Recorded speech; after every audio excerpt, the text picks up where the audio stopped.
স্বৈরাচার সরকার, ভোটারবিহীন সরকার শেখ হাসিনা। জাভেদ পাটোয়ারি তৎকালীন আইজি বলেছিল যে ভোট আপনার আছে, তবে দিনে না রাতে আছে। সারা বাংলাদেশে বিএনপি সহ ঐক্যফ্রন্টের বিভিন্ন দলের রাজনীতিবিদরা যারা নির্বাচনে অংশগ্রহণ করেছে তাদের নেতাকর্মী, সমর্থক এবং সর্ববিষয় হলো গ্রামে গঞ্জে গিয়ে, শহরে গিয়ে, ওয়ার্ডে গিয়ে নেতা কর্মী সমর্থকদেরকে বাড়ি বাড়ি গিয়ে আইন শৃঙ্খলা বাহিনী অতি উৎসাহী সদস্য গ্রেপ্তার, নির্যাতন, রিমান্ডে নিয়ে মিথ্যা গায়েবী মামলা দিয়ে।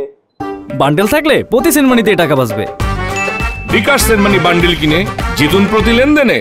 এবং বিভিন্ন জায়গায় অপহরণ করে গুম করে রেখে তারা একটা নির্বাচনের প্রক্রিয়া শুরু করে। এটা শেখ হাসিনা সাহেবের নির্দেশ এবং তৎকালীন ডিজিএফআই এর প্রধান, এনএসআই এর প্রধান, এসবির প্রধান এবং পুলিশের সাবেক আইজি সহ সংশ্লিষ্ট কিছু আইন শৃঙ্খলা বাহিনী মিলে এবং নির্বাচন কমিশনের সাথে জড়িত যারা সংশ্লিষ্ট জেলা, উপজেলা, বিভিন্ন জেলার পুলিশ সুপার, বিভিন্ন রেঞ্জের ডিআইজি, বিভিন্ন বিভাগের কমিশনার সহ তারা সম্মিলিতভাবে একটা সিদ্ধান্ত নয় যে দিনের ভোট রাতে করব, যেটা করেছিল তারা 18 সালে।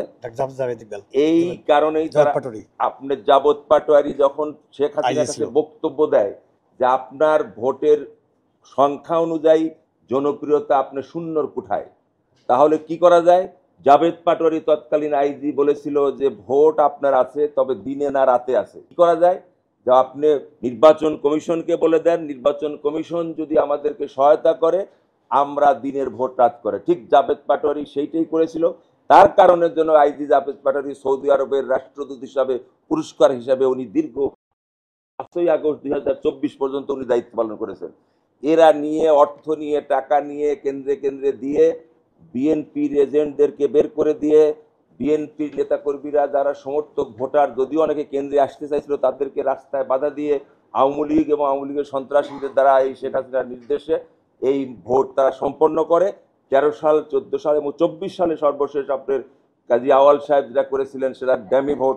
আপনি জানেন আওয়ামী লীগের তরফ থেকেই আপনার প্রার্থী দিয়ে এবং জাতীয় পার্টি এই কাদেরকে কয়েকটা সিট দিয়ে একটা নাটক, প্রহসন নাটক সাজিয়ে ভোট করেছে। এই যে ভোট তারা করেছে, নির্বাচন কমিশনার সহ তার সহযোগীরা, তাদের বিষয় নিয়ে আমরা একটা অভিযোগ নিয়ে থানায় এবং দুটি অভিযোগ আমরা প্রধান নির্বাচন কমিশনার, বর্তমান প্রধান নির্বাচন কমিশনার, এই মাননীয় প্রধান কমিশনার এবং মাননীয় আপনার সচিব সাহেব ওখানে উপস্থিত ছিলেন, তাদের কাছে আমরা এই জমা দিলাম। আমরা জানি এই বর্তমান সচিব এবং প্রধান নির্বাচন কমিশনারের সাথে যারা অন্যান্য নির্বাচন কমিশনারের এই যে অভিযোগটা আমরা দিলাম, ওনারা ওটা আইনগত ব্যবস্থা নেবেন। এখন আমরা যেহেতু তারা সংবিধান লঙ্ঘন করে ফৌজদারি দণ্ডবিধি অপরাধ করেছে, এই কারণের জন্য তাদের বিরুদ্ধে আমরা মামলা করার জন্য আমরা শেরেবাংলা নগরে আমরা যাচ্ছি। এখন শেরেবাংলা নগরে আমরা সেই এফআইআর দাখিল করব। সেই এধারের মধ্যে 19 জনকে আপনার নাম ধরে উল্লেখ করেছি, অজ্ঞাত আরো আছে, যেটা তদন্তকারী কর্মকর্তা খুঁজে তাদেরকে বের করবে। স্বৈরাচার সরকার, ভোটারবিহীন সরকার শেখ হাসিনা, অবৈধ প্রধানমন্ত্রী শেখ হাসিনা আছে প্রধান। আর প্রধান নির্বাচন কমিশনার 2014 সালে যারা কমিশনার ছিলেন তারা, 2018 সালে প্রধান নির্বাচন কমিশনার ছিলেন যারা, তাদের সাথে কমিশনার, তাদের সাথে সচিব এবং সর্বশেষ 2024 সালে যে নির্বাচন করেছে প্রধান নির্বাচন কমিশনার এবং তাদের কমিশনার বিন্দু, সচিব সহ সংশ্লিষ্ট যারা আইন শৃঙ্খলা বাহিনী যারা অতি উৎসাহে জড়িত আছে তাদের আমরা নাম উল্লেখ করেছি। এটা ওনারা অনুসন্ধান করে ব্যবস্থা নেবেন।